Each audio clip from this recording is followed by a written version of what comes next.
Thanks for tuning in to Recycle Pro. I'm going to share with you my knowledge to simplify recycling at home and work. Why should you listen to me?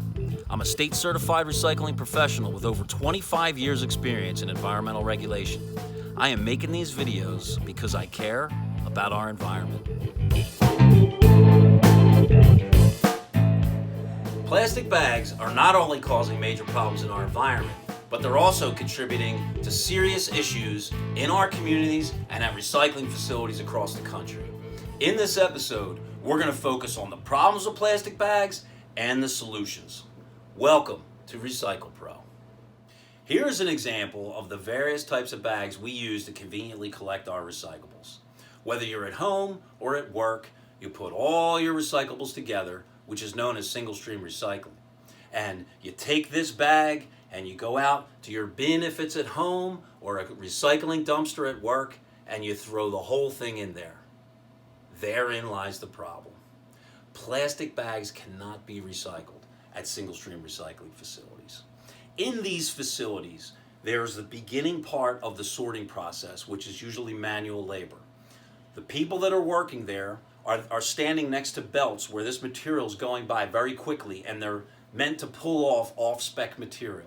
Plastic bags cannot be recycled there, so they have to pull them off at the beginning of the line. And the worst part about it is, if this bag is full of very clean recyclables, the whole thing gets trashed. You could be at home or at work, rinsing your containers out, thinking you're doing the right thing, doing everything that's asked of you, but the worst thing you can do is to put it in a plastic bag, tie that bag up, and then throw it in your recycling container. Because it will not be recycled. It will be incinerated at a trash facility or it'll be in a landfill, which could be there for 1,000 years. So you're not really helping your environment the way you think you are. Now, the issue with plastic bags sometimes make their way through that initial sort process because people can't always grab them as fast as possible. So there are bags that get passed, especially bags that don't have anything in them. Now, if you look at a bag, imagine if you were vacuuming in your house and you run over this bag or run over, say, something that's like a string.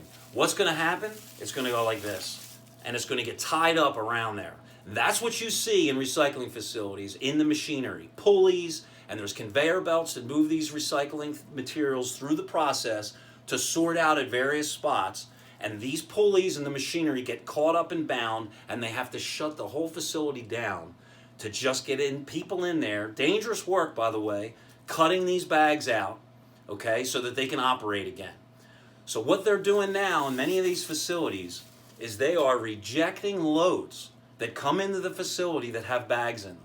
And if they don't reject them, they're charging very, very high fees, okay? They basically call them fines for having bags in there.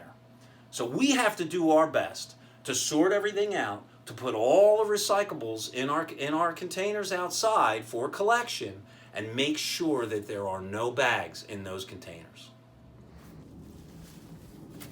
Here's my recycling container, which I always line with a plastic bag. Now, what we mentioned earlier, people that just grab the whole bag and throw it in their recycling. Now, you know the reasons why that's a problem. We talked about that earlier. So what we're looking for now are solutions.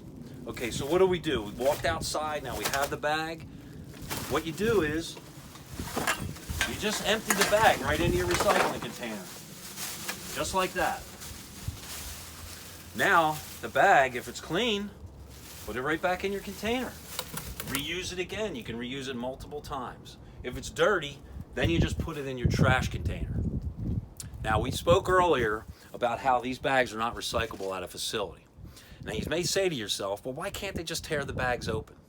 Well, the reason why they can't tear the bags open is in that first part of the sorting process, their concern is hazardous materials or dangerous substances inside those bags. They can't see inside them, so they don't want their workers tearing them open. So their policy is to just throw them away. Now, what do you do with plastic bags if you just have plain plastic bags? I just gave you an example and said you can reuse this one. But we have other examples of shopping bags, small convenience store bags. What can you do with them to help the environment? You can recycle them. What you would do is you would take them to your local big box store or your local supermarket or some of your other type stores in your community, and many have clean plastic bag recycling programs. That is the place for your plastic bags to go. So until next time, this is Recycle Pro. Hope you guys have a good one.